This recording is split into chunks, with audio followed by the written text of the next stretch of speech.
Ignition sequence starts. 6, 5, 4, 3, 2, 1, 0. Liftoff. We have a liftoff.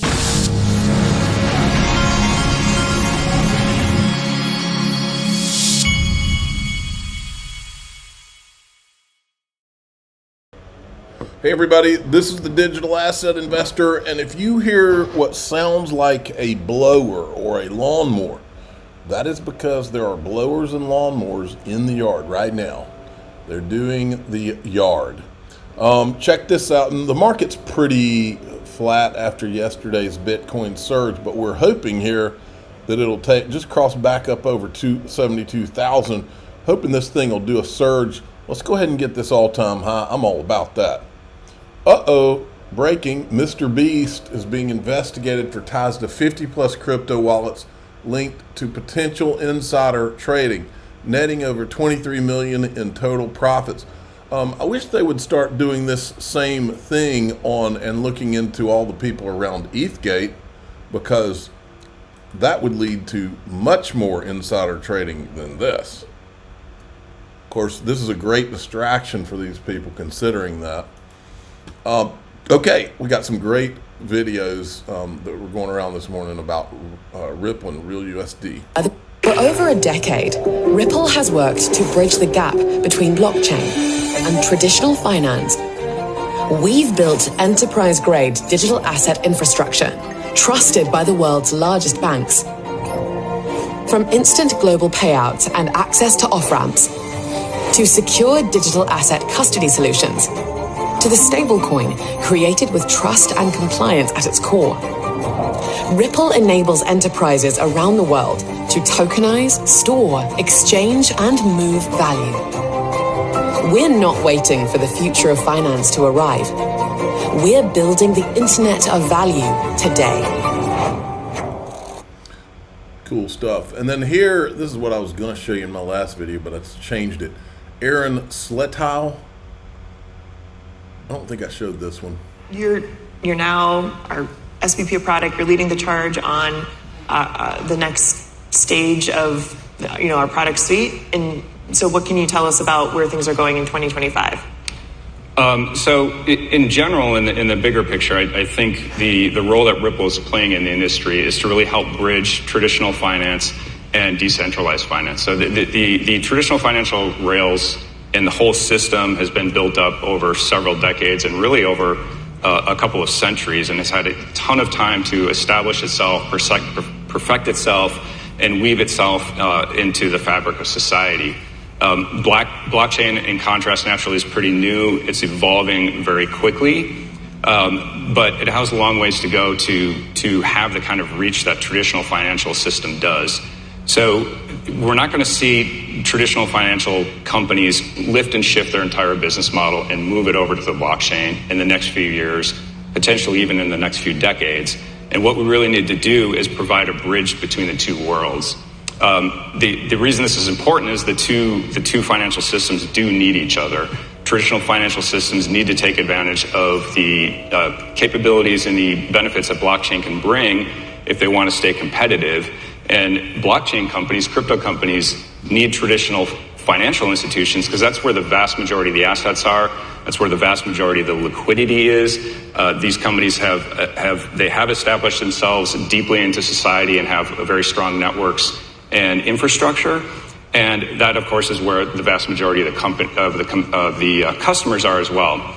So Ripple, with its history, having been born as a crypto company, but also spent most of its life working very closely with some of the top financial institutions, traditional financial institutions in the world, is very equipped to play this role. The initial payments product that Ripple released, which is still going strong, is a pure fiat to fiat payment system with no crypto involved. So Ripple knows the crypto world very well. It knows the traditional financial world very well. And now with a more complete portfolio to be able to tokenize, store, exchange, and move crypto assets, I think Ripple's is very well equipped to address this. And I'm really excited about what we have on our roadmap in the next few months and coming in 2025. All right, there's a few more of these. There may be a little overlap, but that's okay. We're in the process of building a asset agnostic payment system where you can put any form of fiat in, any form of crypto in, anywhere in the world, and the receiver can be anywhere in the world and receive any type of crypto or any type of fiat that they would want. We're in the process of building Here is another one here.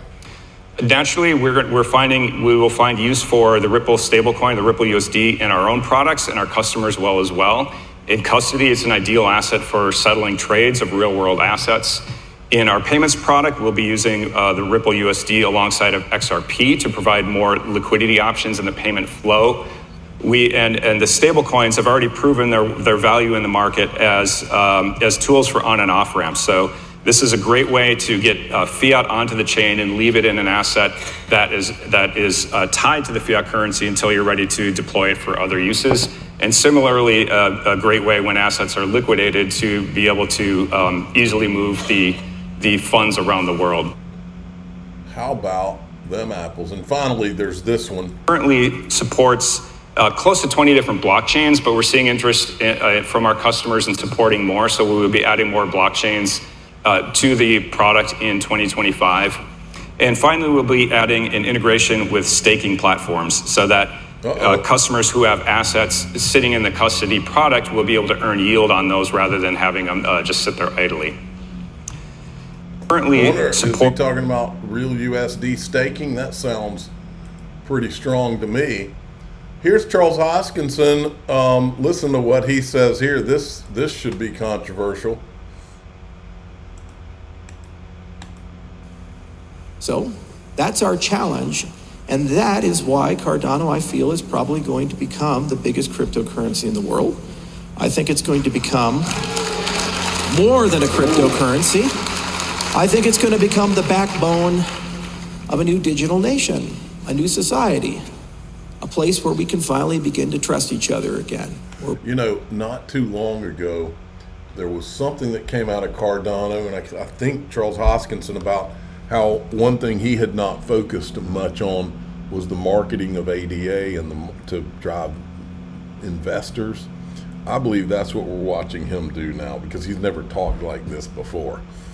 Okay, now I put out this video yesterday of Jim Rickards, and then Riz XRP had put, this is an old one, but this is one of the best Jim Rickards videos ever.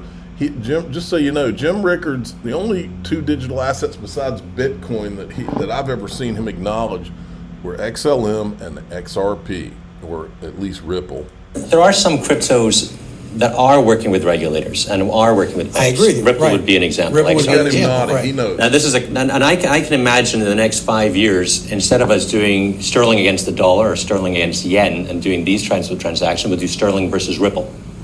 And the reason being, dollar right now is a 2-day settlement. With something like Ripple, you could do settlement in seconds.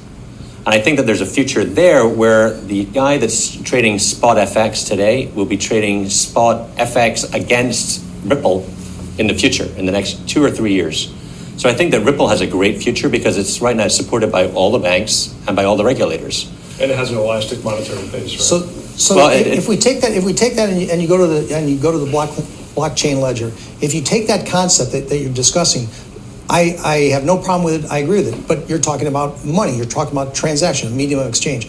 There has to be something behind it, and that's where I'm going to pull this conversation back to gold. There has to be some sort of reserve asset. The problem with fiat currencies right now is that they can print as much as they want, digitally or whatever. It's not tied to anything, and so as a result, the value of the money can be negated. It can. All right, and then this was put out by the Black Swan Capitalist today. Check this out, Jim. Actually, it's not today. It's May 30th, 2024. Somebody must have retweeted it, so we'll just show it as a refresher. If you lose confidence in U.S. government securities, for example, the U.S. dollar, you're not going to run to German bonds or Japanese government bonds. That whole system is going to be severely impaired. In which case, you may have to go back to some kind of gold standard, gold-linked, gold-backed in some fashion, not because you want to. There's no central bank in the world that wants to go to gold, but they may have to restore confidence. Now, if you do, if you say, okay, we have to get back to some kind of gold system to restore confidence, what would the price of gold have to be to make that system work? So if you lose confidence exactly, what would the price have to be? Now, in DAIXRP.com, here's what we're going to talk about. You've heard of the island guy, you've heard of the party guy.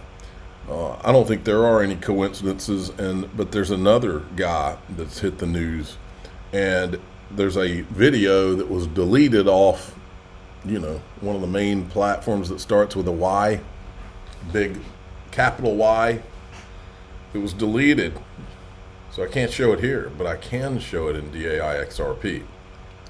I'm the digital asset investor. I'm not an investment advisor. This is for entertainment purposes only. Please subscribe, hit the like button, tell your friends and family. Here we go with the deleted video.